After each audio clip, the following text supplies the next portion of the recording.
In 2004, a new sensation hit the global coffee market. Hacienda La Esmeralda, a coffee farm in Panama's western highlands, entered a new varietal they had recently discovered on their farm into the Best of Panama coffee competition. It won the competition and sold for more than $20 a pound, more than 2.5 times the price of the runner-up, and so high compared to past years that the auction service briefly suspected it was a prank. Within 2 years, that price had more than doubled. In 2018, the same varietal from another estate in the same region sold for more than $800 a pound. So what is this varietal that caused one judge at the 2006 Best of Panama to say that he saw the face of God in a cup? It's called Geisha.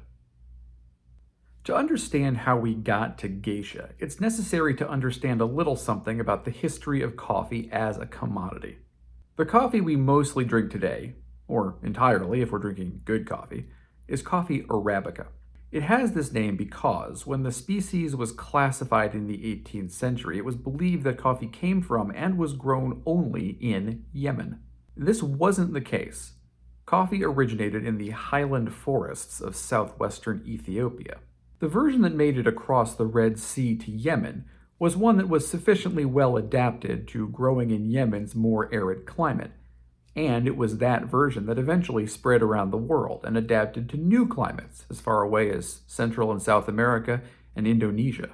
Which brings us to the 20th century. By this point, coffee has become a huge industry across much of the tropical regions, but the genetics are fairly limited because most of the Arabica coffee grown traces back to the original Yemen accession. This means that if there's a disease that affects some Arabica, it could affect potentially all Arabica. The world coffee industry could be devastated by blight. It's a problem that continues to this day, and one way to try and solve it is to visit the original Ethiopian coffee forests in search of genetic diversity. In the 1930s, the British obtained seeds of what would come to be known as Geisha and planted them in their East African colonies. What was discovered was that this new varietal was particularly resistant to a fungus that produced a disease called coffee leaf rust. This meant it could prove useful in creating hybrids, so it was shipped all over the world, including to Costa Rica in 1953. During the 1960s, it was planted in Panama, but farmers didn't really like it. Yes, it resisted rust, but it was a spindly, low-yielding tree with brittle branches, and it wasn't really known for its cup quality.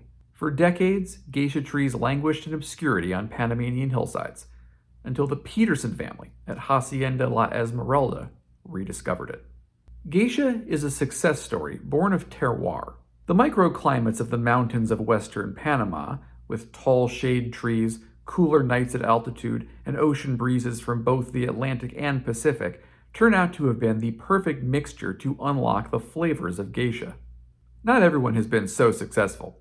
I tried a Taiwanese-grown geisha on this channel a few weeks ago, and it was a good cup of coffee, but it didn't have the jaw-dropping qualities expected from the really high-end Panamanian geishas. Today, though, we're back to where the geisha boom began. Hacienda La Esmeralda. A 4-ounce bag of natural processed geisha from Hacienda La Esmeralda was roasted by Paradise Roasters in Minneapolis, Minnesota, and sent to me via their Rare Coffee subscription. If you want a 12-ounce bag, it'll run you a good $70 on the Paradise website. So is it worth it? Let's find out.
time to try it. Panamanian Geisha.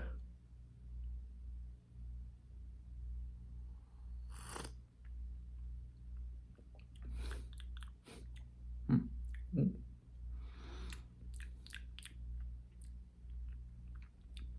Nice little pop of acid right there at the front. Nice brightness.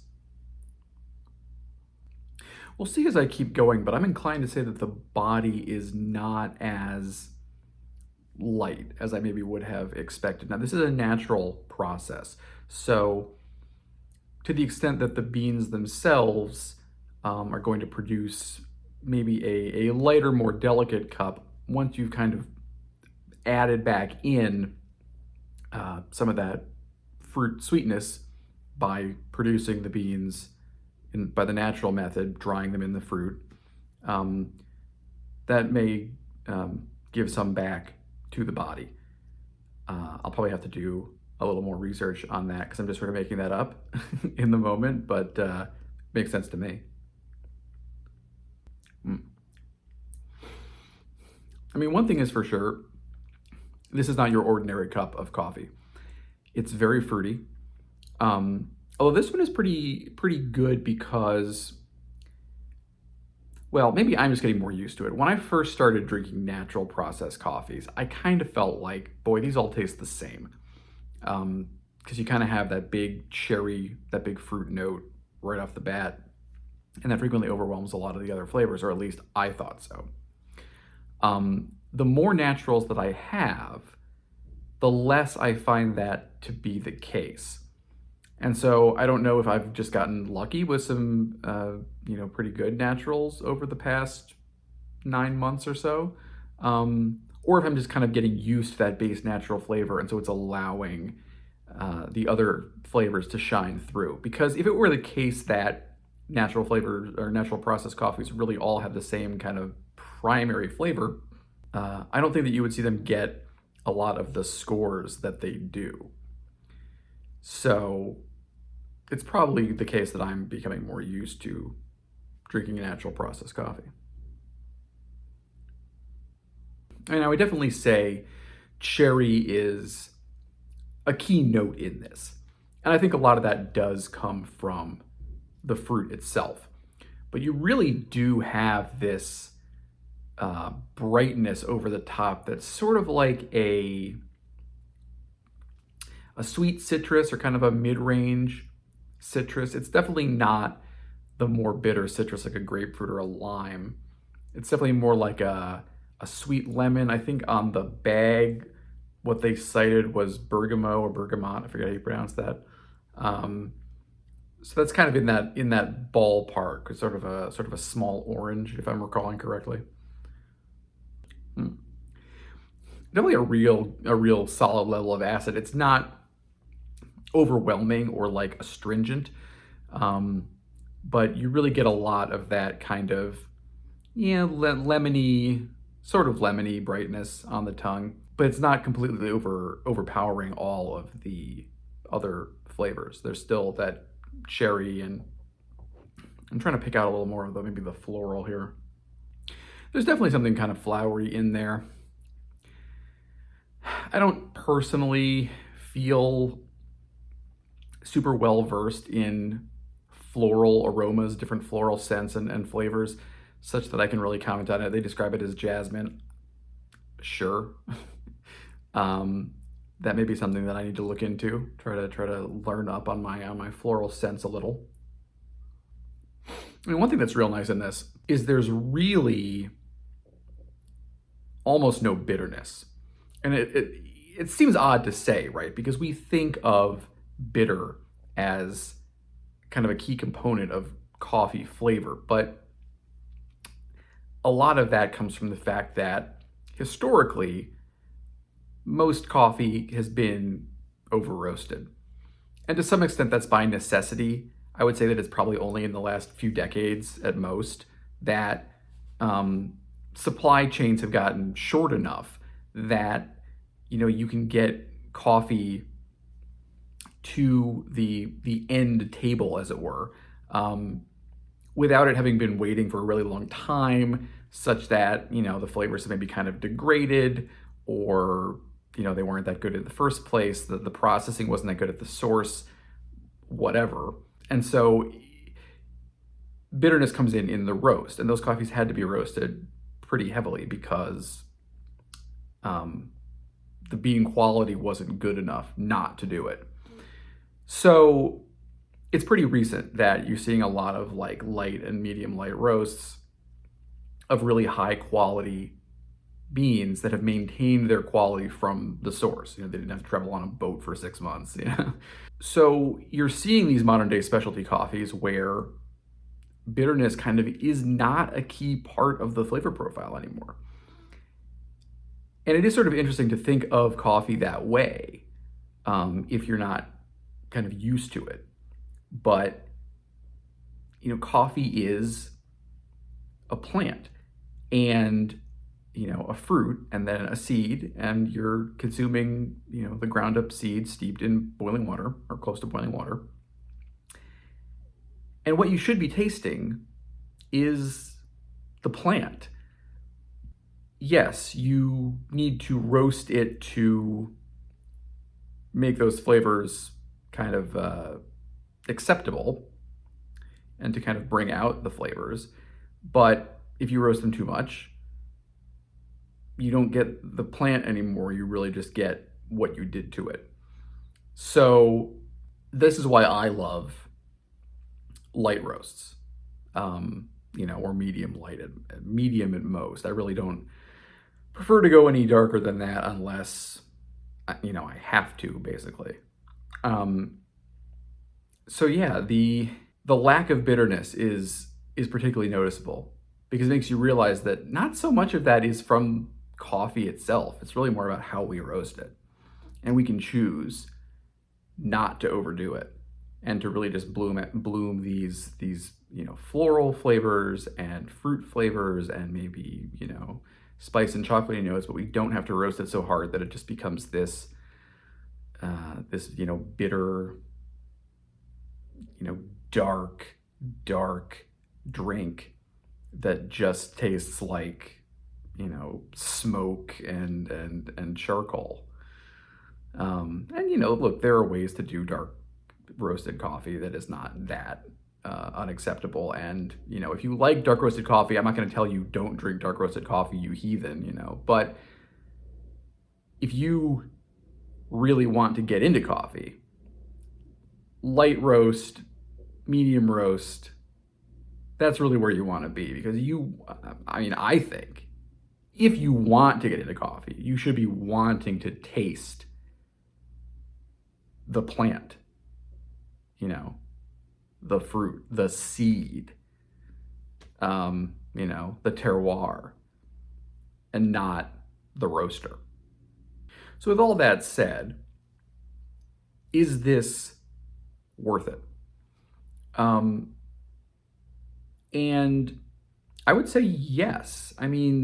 Listen, is this my favorite cup of coffee that I've ever had? No. It's very good. There's a nice combination of flavors. It's very light and drinkable. I don't find it as, and this is just one example of the Panamanian Geisha, I don't find it as explosively flavorful as I'm maybe supposed to. And some of that could be on me. Some of that could be that, the Hacienda La Esmeralda crop is not as excellent this year as it has been in past years. There's any number of possible reasons.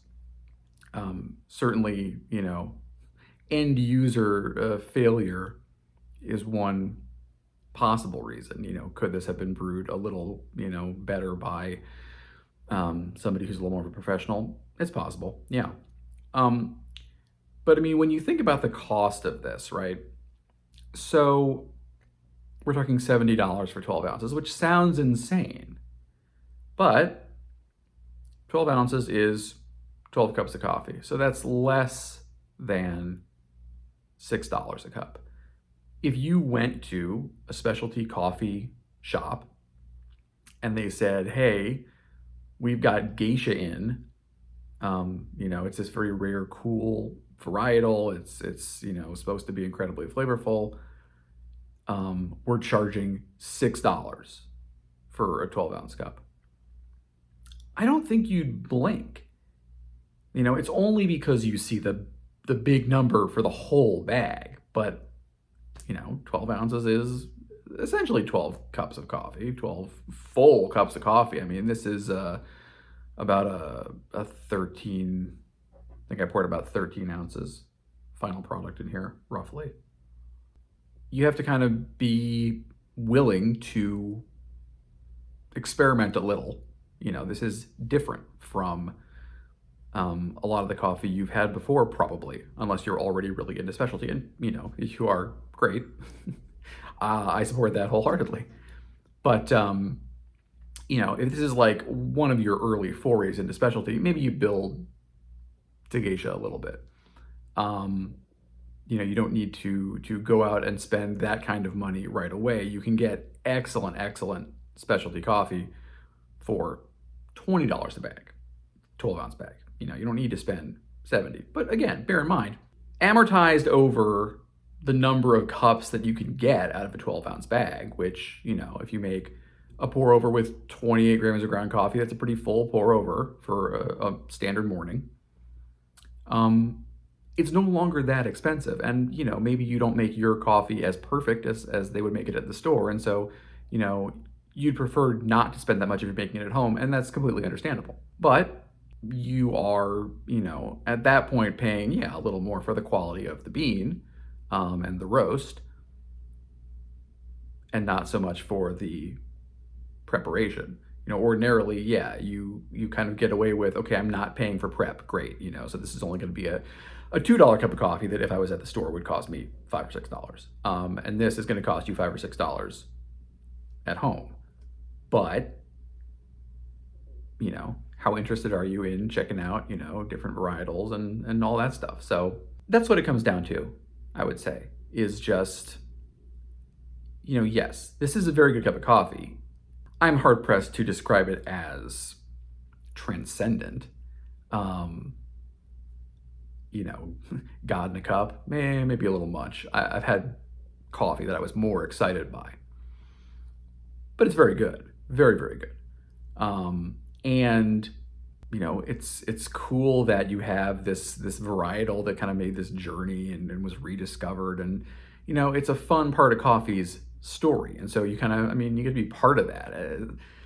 Kind of, maybe that's sort of a corny way of looking at it. But, to me, coffee is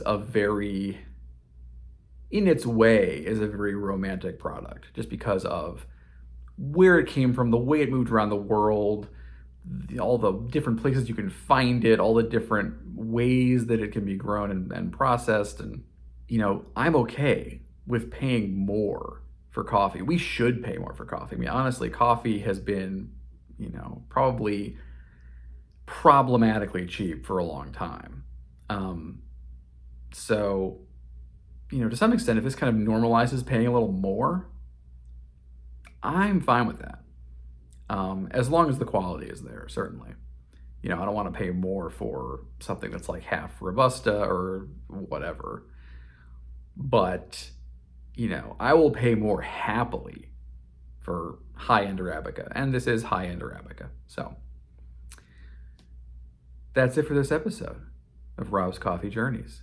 Panamanian Geisha, it's a very good cup of coffee. It's got a lot of fruit and floral notes, nice body, nice acid level, really well-balanced cup, very drinkable. Not the best cup of coffee I've ever had, but it's very, very good. It's very, very good. So I've got some Thailand coffee in-house, and I'm going to do an episode on that pretty soon because it's a fun, different origin for you. So keep your eyes peeled for that. But until next time, I'm going to finish off this cup of coffee. See you later.